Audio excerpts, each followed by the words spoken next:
Amados, a graça e a paz do nosso Senhor e Salvador Jesus Cristo, é com muita alegria que eu venho trazendo para vocês neste dia de hoje um maravilhoso estudo da Palavra de Deus. Eu quero trazer aqui um estudo, uma lição bíblica falando sobre o livro de Daniel. Aqui é uma lição para os jovens, né, para todos nós, mas especialmente aqui para os jovens. Louvado seja o nome do Senhor. Jovens, você que está nos ouvindo neste momento, eu desejo a você um bom estudo aí, que Deus abençoe, que Deus continue clareando a sua mente, dando o desejo de vocês estarem aí buscando, né, a presença de Deus, lendo a palavra de Deus para ter o conhecimento e nunca se desviar deste caminho.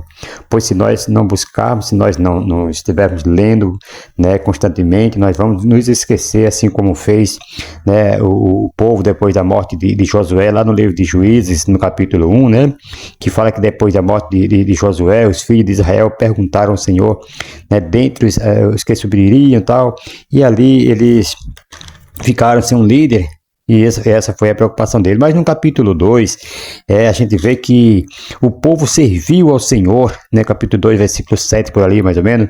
Serviu ao Senhor todos os dias de Josué, porque Josué estava sempre lembrando, sempre alertando ao povo e para que eles não se desviassem do Senhor. Mas depois da morte de Josué e dos anciãos que sobreviveram aí depois de Josué, né? E viram toda aquela grande obra do Senhor, a qual ele fez, né? Fizeram ali a favor de Israel.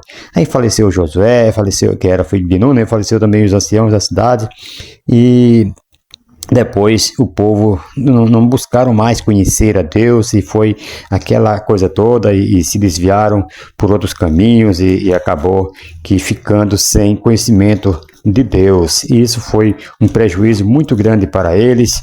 Louvado seja o nome do Senhor. Lá em Salmo 119, versículo 9, nós vamos ver que tem uma pergunta ali do salmista, ele falando assim, como purificará o jovem o seu caminho, né? Aí ele responde, observando a palavra do Senhor. Louvado seja o nome do Senhor. E lá, se você for lá para Eclesiastes, no capítulo 12 de Eclesiastes, você vai ver, amados irmãos, queridos jovens do Senhor Jesus Cristo, no versículo 1 do capítulo 12, diz assim: lembra-te do teu Criador nos dias da tua mocidade, antes que venham os maus dias e cheguem os anos dos quais venhas a dizer, não tenho nele contentamento. Olha só, irmãos, jovens, queridos, Jesus, ele tem um propósito na sua vida para o futuro. Louvado seja o nome do Senhor. E a sua vida tem que estar entregue nas mãos do Senhor.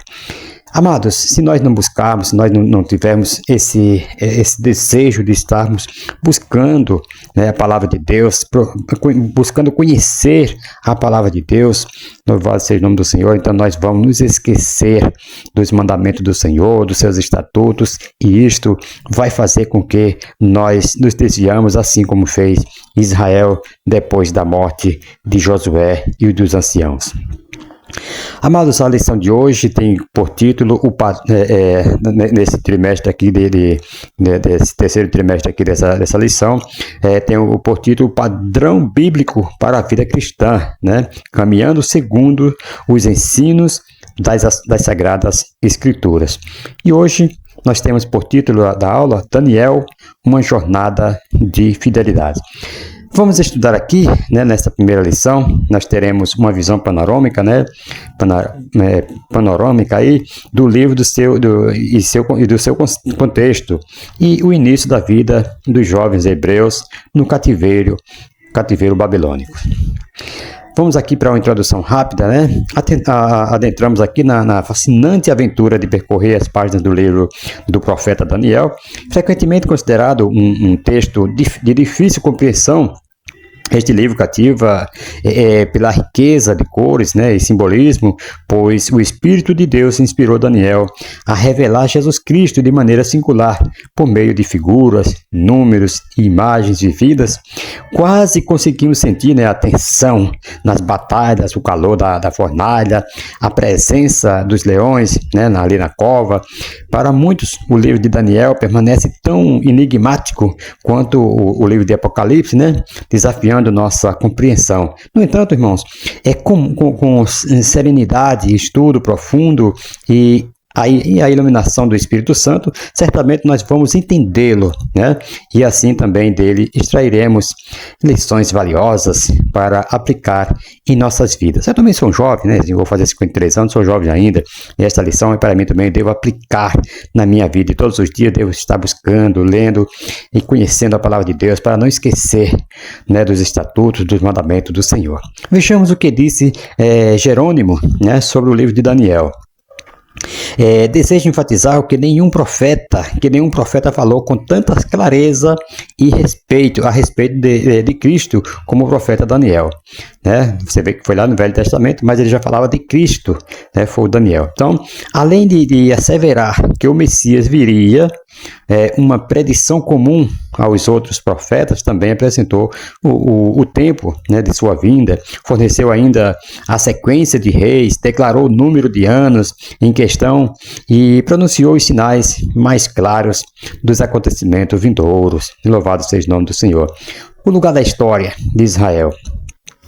Os eventos históricos, amados, apresentados no livro de Daniel, aconteceram num tempo difícil da existência de Israel. Sob a mão de Deus, a nação israelita foi punida através do cativeiro quando as tribos de Israel se estabeleceram. Deus lhe disse que prosperariam sob sua bênção e eles permanecessem, se eles permanecessem fiéis a Ele, né? Permanecessem fiéis a Deus, como está escrito lá em Deuteronômio, capítulo 28, versículo 1 ao versículo 14, fala sobre as bênçãos. Se eles permanecessem fiéis ao Senhor, então as bênçãos viriam e alcançaria. Louvado seja o nome do Senhor. Mas que sofreriam punição dolorosa se fossem infiéis, conforme já falo a partir do versículo 15 ao 68 do capítulo 28 de Deuteronômio. Essa última possibilidade foi o que aconteceu. A punição pelas mãos do inimigo se seguiu já nos dias dos juízes, né, conforme está escrito lá em Juízes, capítulo 3, versículo, do capítulo 3 ao capítulo 16, né? O tempo de Davi trouxe alívio temporário por causa de sua liderança e infidelidade. Mas Salomão, após um bom começo, desviou-se do Senhor e os problemas surgiram, né, levando a uma separação completa dentro do reino. Logo após o seu reinado, né? Louvado seja o nome do Senhor, aconteceu tudo isso aí, que ele se engrandeceu e tal, se desviou, né, o orgulho e tudo mais, e atrás de mulheres estranhas, deuses estranhos, né, se envolveu com os deuses estranhos das nações, e isto fez com que Salomão se separasse de Deus. Ouça isto no nome de Jesus. Então, profetas foram usados para falar fortemente contra o pecado e apregoar, né, advertências de punições contínuas e até cativeiro em uma terra estrangeira, mas sem sucesso. O cativeiro realmente veio para a divisão norte do reino de Israel em 722 a.C., quando Samaria caiu sob o poder da Assíria, né, lá em 2 Reis, capítulo 17, versículo 4 ao 23, e também para a divisão sul, Judá apenas um século depois, sob o poder dos babilônicos. O golpe principal, irmãos, para Judá veio em 586 a.C., quando Jerusalém foi destruída e o país se tornou província da Babilônia, né? Louvado seja o nome do Senhor. 11 anos antes, né, no entanto, uma primeira leva de israelitas foi conduzida ao cativeiro quando Joaquim reinava, e cerca de 10 mil pessoas preeminentes ali foram levadas para a Babilônia. Você pode ver lá em 2º livro de Reis, 24, versículo 11 ao 16. 8 anos antes, né, Daniel, seus 3 amigos e outros jovens judeus haviam sido levados à força, né, foram forçados ali né, em 605 a.C. ali. Então, seu cativeiro na Babilônia, irmãos, é a ocasião de interesse central do livro de Daniel. Essa ocasião às vezes chamada de primeira fase na série de três do cativeiro judaico como um todo, né? Assim, Daniel já estava na Babilônia há 8 anos, quando os judeus do cativeiro de 597 chegaram, e há 19 anos, quando os de 586 chegaram. Ele continuou a viver durante o período completo do cativeiro e foi capaz de testemunhar o retorno a Judá de muitas pessoas, por exemplo, em 1538 e 37 a.C. por ali.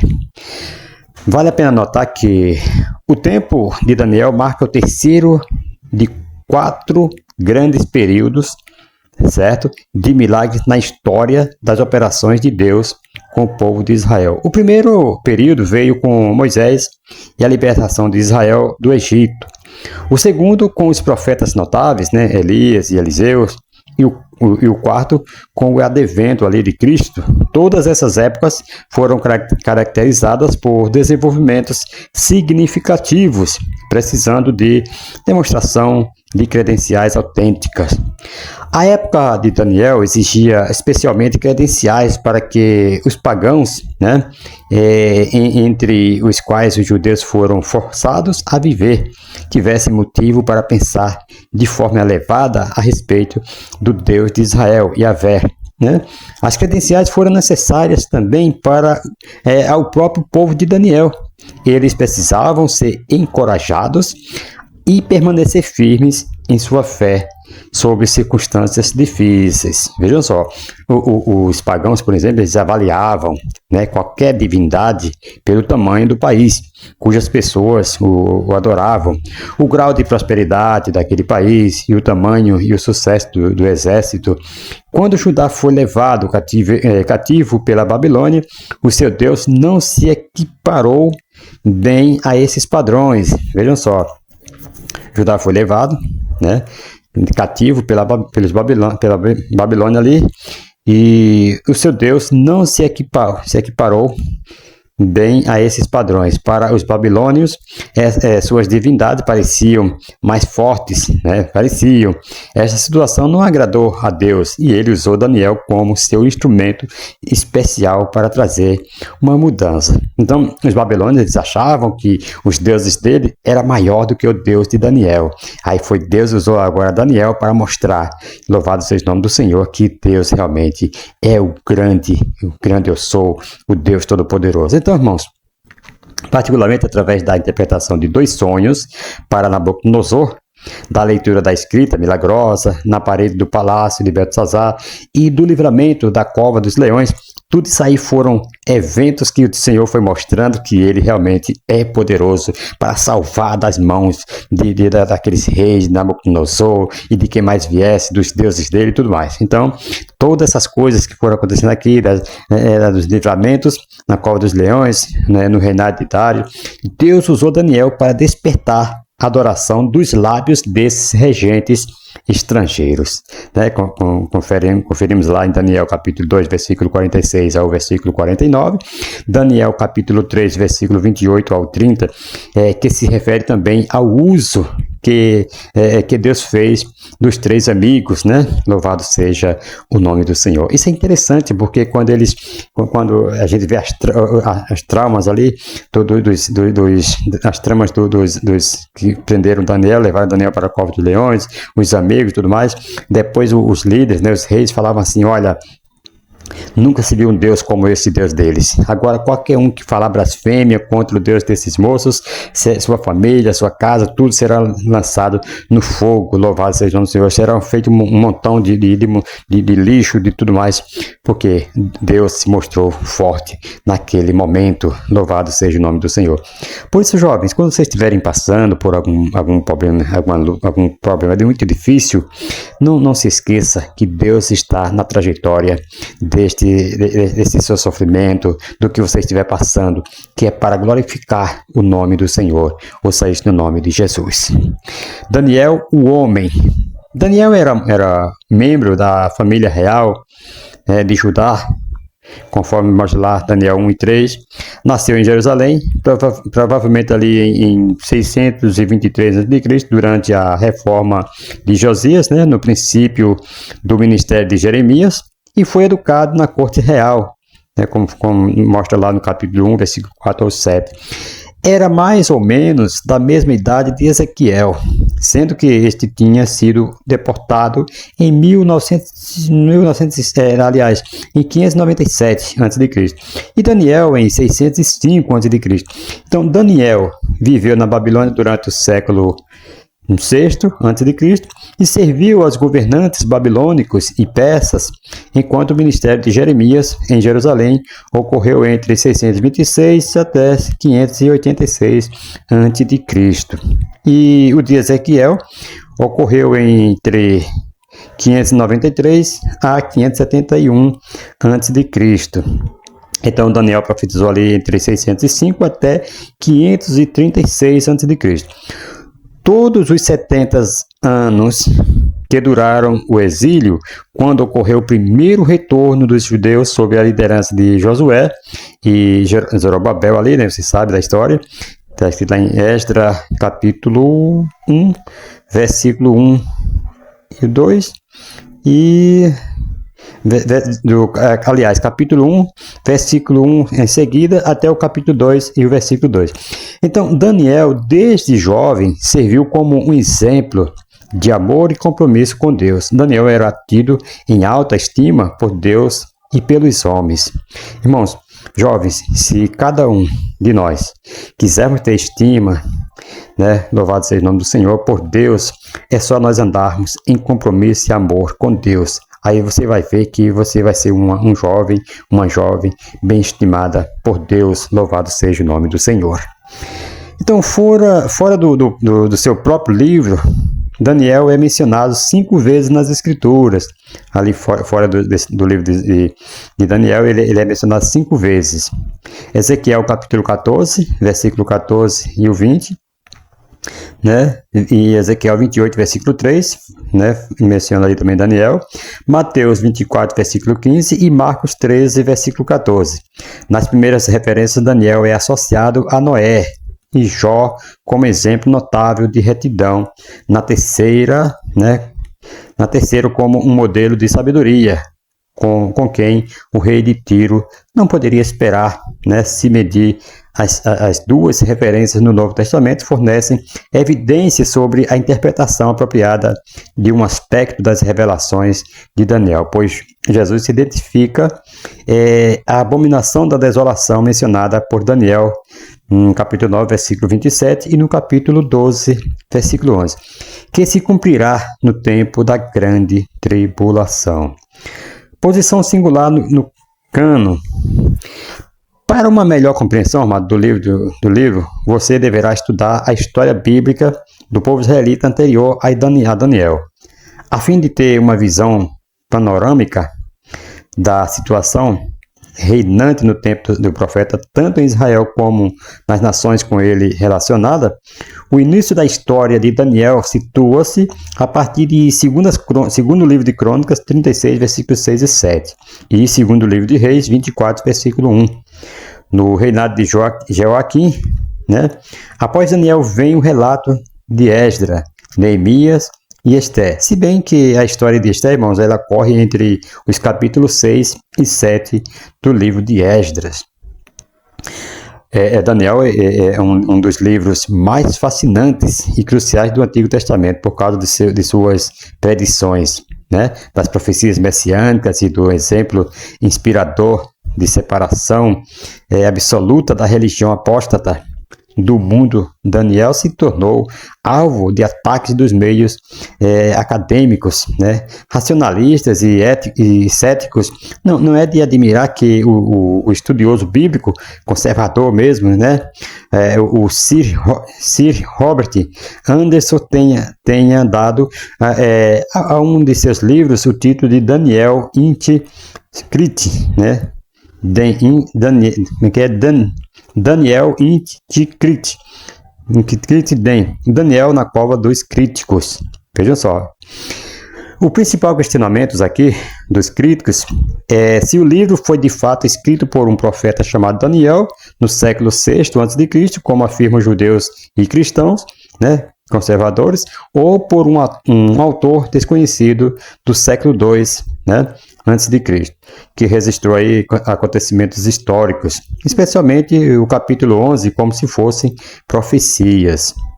Primeiro tópico, né, nessa agora da introdução, para o primeiro tópico, o livro de Daniel. Subtópico 1, preliminares. Título. O título desse livro, irmãos, em hebraico, grego e nas línguas ocidentais, é o mesmo, Daniel. Em Jonas e Daniel. Livro do principal, gemojuiz, Meué, que significa Deus, né? Daniel, hebraico, difere dos outros profetas pelo fato de que seu trabalho foi entre povos estrangeiros. Seus livros também são diferentes dos outros livros, né? De profecias, vistos serem eles largamente históricos. Em ambos também o elemento sobrenatural aqui extraordinário, extraordinariamente proeminente, né? E vem aqui os temas, né? Deus revela o profundo e o escondido e governa os reinos dos homens. Foi isso que Daniel falou para o rei quando foi lá interpretar o sonho, né? Louvado seja o nome do Senhor. Então ele revela o profundo e o escondido, governa os reinos dos homens, como está escrito. Ele revela o profundo e o escondido, conhece o que está em trevas e com ele mora a luz. Capítulo 2, versículo 22 de Daniel. Até que conheça que o Altíssimo tem domínio sobre o reino dos homens e o dá a quem quer. Capítulo 4, versículo 25.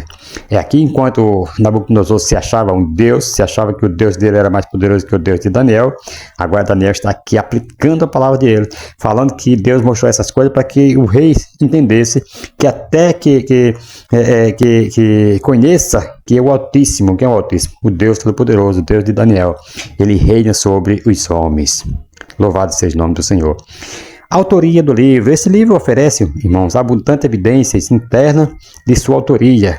O uso do pronome da primeira pessoa ao lado do nome Daniel ocorre 13 vezes, né? Capítulo 7, versículo 2, 15 e versículo 18. Capítulo 8, versículo 1, versículo 15, versículo 27 do capítulo 8. Capítulo 9, versículo 2 e 22. Capítulo 10, por aí, versículo 2, 7, 11 e 12. E o capítulo 12, versículo 5. Apontando para uma pessoa histórica, um israelita que viveu na Babilônia no século 6 a.C., tal informação tem sido ferozmente atacada ao longo da história. Começando com o Porfírio, um filósofo pagão, né, do século III da era cristã, que postulou uma data no versículo 2 a.C., no século 2 a.C., para o livro reduzindo assim todo o material dos capítulos 2, 7 e 8 e o 11, a mero vaticínio, ex-evento, do latim profecia após o evento. Suas ideias foram retomadas posteriormente por judeus do século XVII e pensadores do âmbito cristão, né, do século XVIII em diante. Com a pregação do racionalismo, esses conceitos se expandiram e se tornaram ainda mais aceitos em círculos liberais e semiliberais. É de grande importância para o cristão, irmãos, o cristão consciêncios, o que o próprio Senhor Jesus Cristo tenha chamado Daniel de profeta, não de historiador, conforme diz lá em Mateus 24, versículo 15. E tenha considerado também como ainda futura o que os eruditos críticos apresentam como a análise dos eventos recentes da história macabeana por Daniel.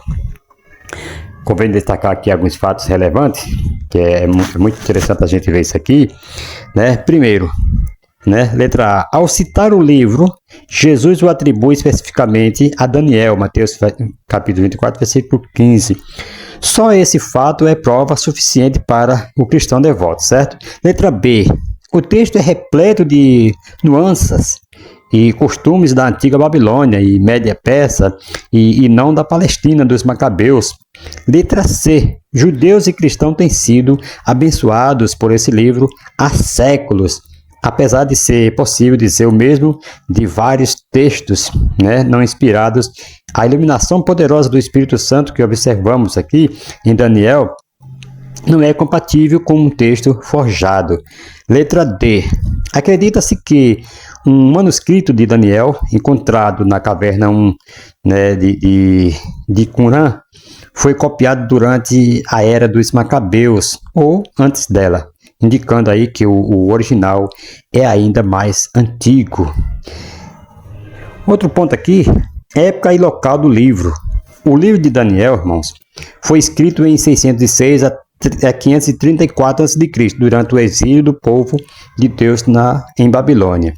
O exílio foi mesmo de 606 a 536 a.C., Babilônia era a capital do império, Suzã a capital de Ciro, no Elão, e aqui é mencionada no livro, 8, versículo 2, mas numa visão de Daniel.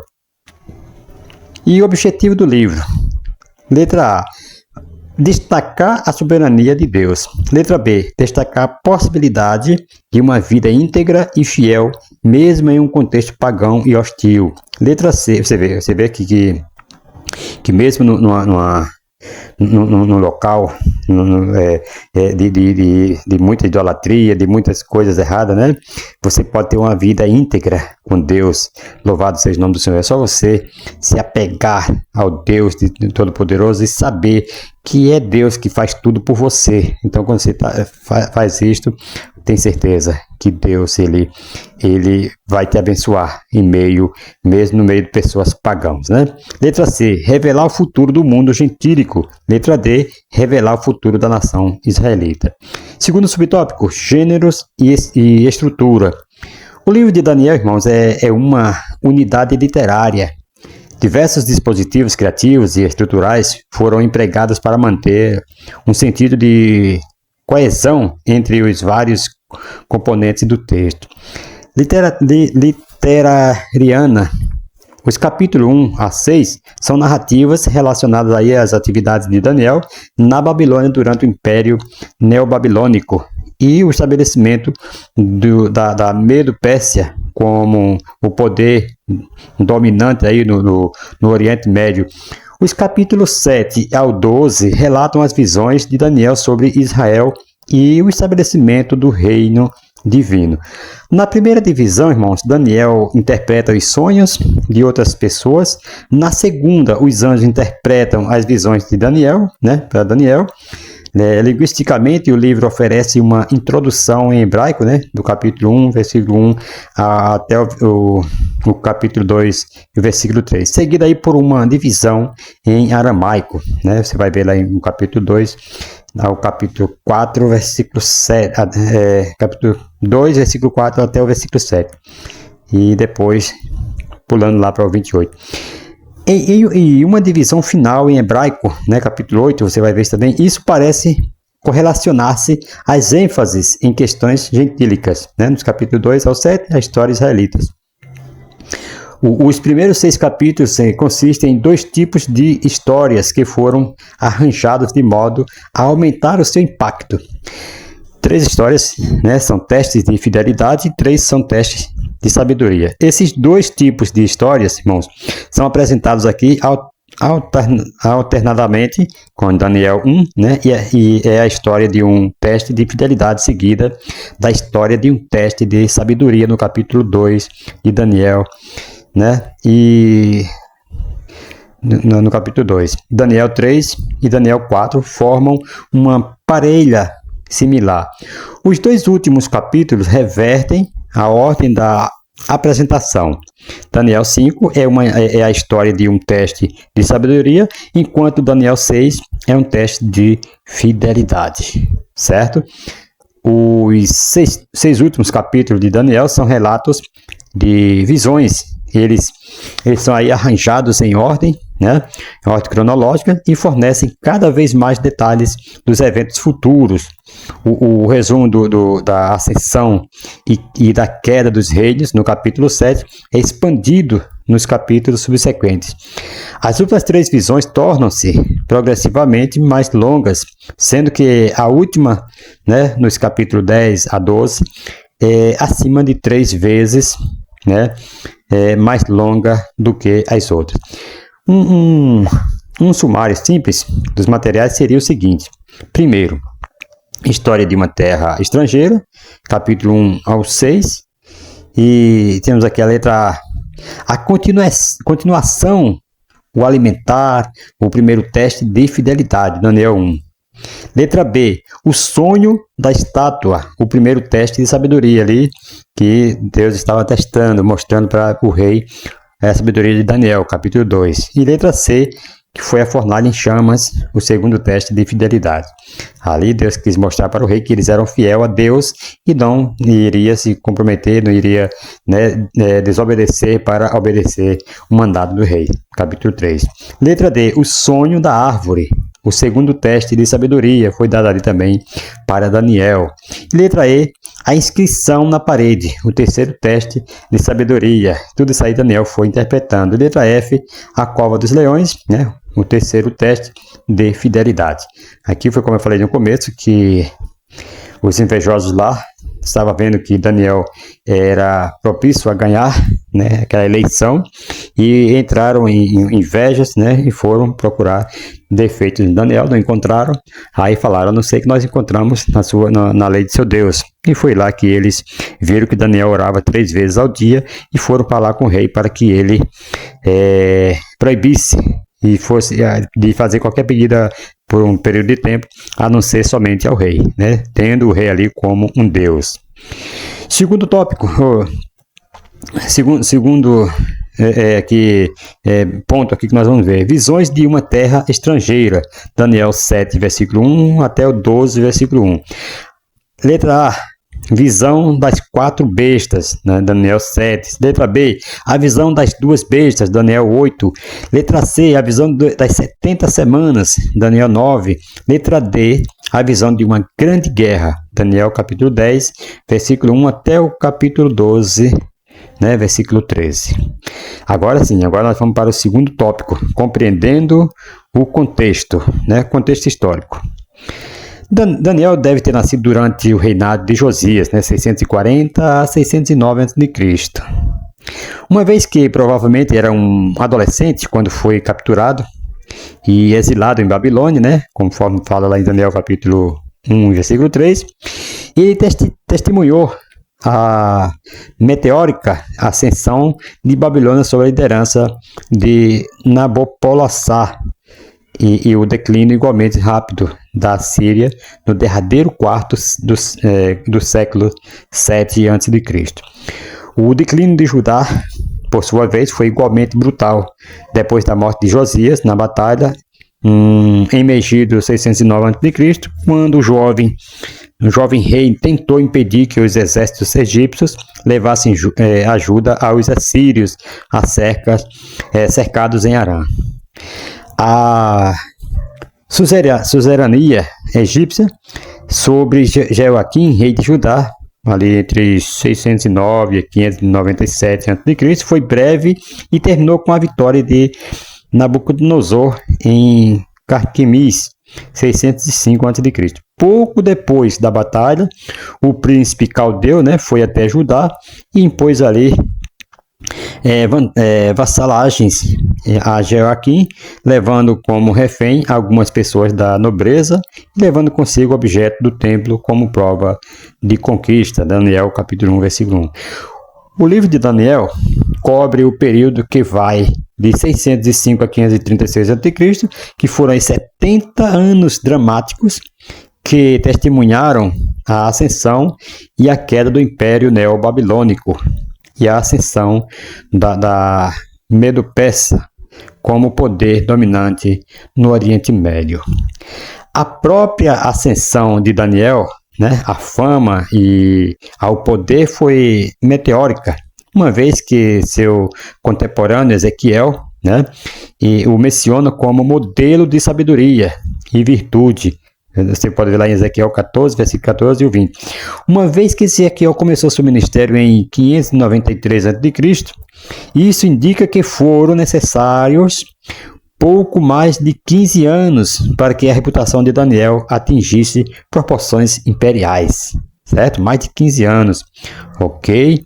Isso indica que foi necessário aí mais de 15 anos para que essa ascensão de Daniel, para que essa proporção atingisse, a reputação dele atingisse essa proporção imperial. Daniel, ele passou mais de 15 anos até que ele chegou, né?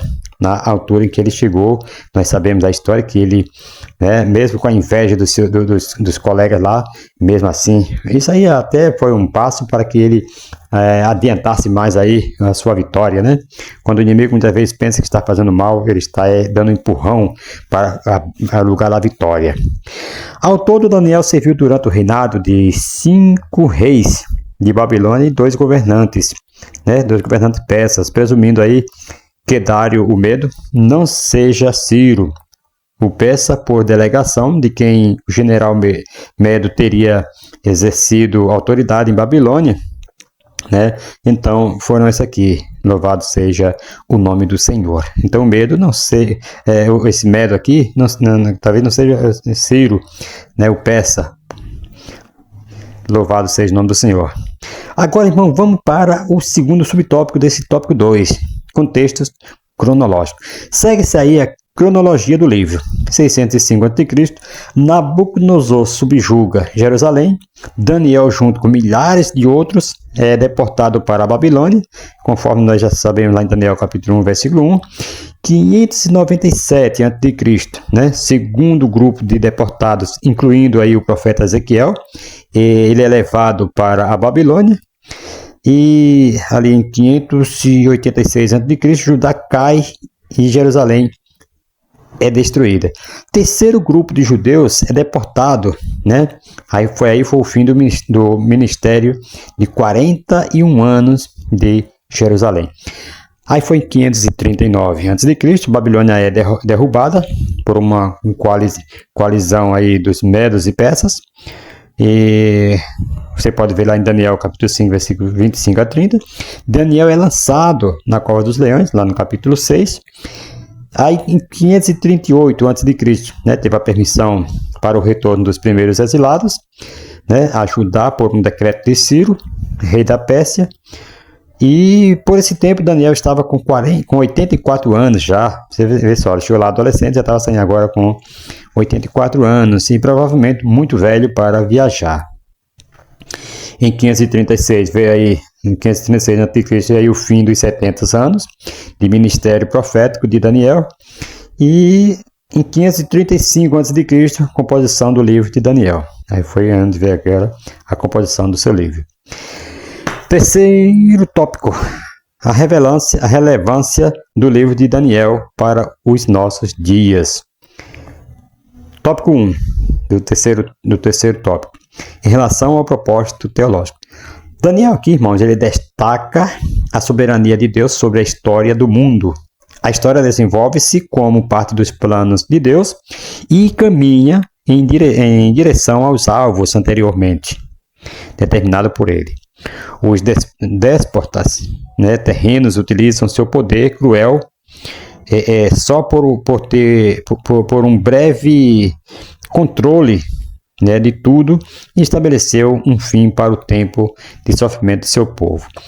Entre os propósitos de Deus para a história humana estão o livramento de seu povo oprimido, a ressurreição e o julgamento e o estabelecimento do seu reino eterno. Daniel, portanto, ele proclama, né, conclama ali o povo de Deus de todos os tempos a perseverar, a manter a esperança. Certo? Então, essa aqui é interessante, que como eu comecei falando aqui, que nós devemos manter, né, o tempo de leitura, conhecendo a Deus, né, obedecendo, para que não esqueçamos do nosso Deus. Então aqui, Daniel, ele conclama aqui para que todo o povo de Deus, né, em todos os tempos, ele persevere e mantenha a esperança no Deus Louvado seja o nome do Senhor, Deus dos céus. Segundo subtópico, tópico 3, em relação à resistência à cultura secular. Daniel viveu uma cultura que muitas vezes estava em oposição aos valores de Deus. Mesmo assim, ele conseguiu manter sua fé e influenciar positivamente seu retorno, seu entorno ali. Seu exemplo nos encoraja a viver de maneira contractual, resistindo às pressões de uma sociedade que muitas vezes ignoram ou se opõem aos princípios divinos. Daniel nos mostra aqui que é possível ser um agente de mudança em um mundo secular. Certo? Tem pessoas que falam assim, não, mas fulano mudou por causa do ambiente que ele estava vivendo, por causa do ambiente que ele estava trabalhando. Não, gente, quando você põe no seu coração de servir a Deus, como Daniel fez, o anjo aparece para Daniel, olha, desde quando aplicaste do teu coração a se dedicar a esse negócio, sua oração foi ouvida, tal. Então, basta você, porque o próprio Jesus falou que não peça que eu os tire do mundo, mas que eu os livre do mal. Porque se fosse pedir para livrar do mundo, tirar do mundo, né? Então nós não teríamos que trabalhar entre pessoas que professam outra fé, que são pagãos, tudo mais. Então nós temos que ter perseverança, ouça isso no nome de Jesus, para continuar no mundo secular, sem mudar, sem desviar do Deus verdadeiro. Terceiro subtópico, em relação à liderança e influência. Daniel foi um líder influente em um império estrangeiro. Sua sabedoria, irmãos, sua sabedoria, integridade e habilidade de interpretar sonhos e visões o tornaram indispensável aos olhos dos reis da Babilônia e da Pérsia.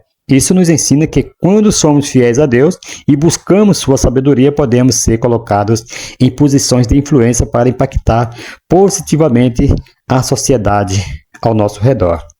Vale a pena você estudar, ter conhecimento, ser um conselheiro, tudo isso aí ajuda muito, né? Mas quando você busca espiritualmente, né, visões, aconselhamento, interpretações de sonhos, de coisas, isso aí vai fazer com que você seja colocado em posições e que venha influenciar e impactar muitas pessoas. Quarto subtópico, em relação à esperança em tempos de crise. O livro de Daniel, especialmente nas histórias que narram a cova dos leões e a fornalha ardente, demonstram que Deus é capaz de livrar seu povo em tempos de crise, certo? Essas narrativas, irmãos, elas fortalecem nossa confiança de que, independentemente das circunstâncias, Deus está presente e é capaz de intervir de maneira milagrosa. Elas nos encorajam a manter a fé e a esperança, mesmo em meio a adversidades extremas. Louvado seja o nome do Senhor. Esta lição é um pouco bem extensa, né? Nós vamos agora para o quinto subtópico, que fala sobre em relação à oração e comunhão com Deus. A vida de Daniel ela é marcada por uma profunda dedicação à oração. Ele orava regularmente, buscando orientação e força em Deus. Ouça isso, irmãos. Devemos, né, ter uma vida marcada em profunda dedicação e oração a Deus. Nós temos que orar regularmente, buscando orientação. Muitas vezes nós tomamos decisões sem buscar a orientação de Deus. Isso é um perigo, irmãos. Isso é um perigo. Temos que buscar orientação e força em Deus, né? O exemplo de Daniel aqui nos ensina a importância de uma vida de oração consistente. A oração ela é apresentada como um meio, né, vital de sustento espiritual, batalha sobrenatural, deleite e intimidade com Deus. Louvado seja o nome do Senhor. E concluindo aqui, vamos terminar, que já se passaram muito tempo, 40 e poucos minutos já, né? Misericórdia. A semelhança de Daniel e seus amigos, os cristãos de hoje, são tentados a fazer concessões em seus valores e cultuar aquilo que não é Deus. Daniel convoca os cristãos a viverem a sua fé a qualquer custo nesse mundo hostil.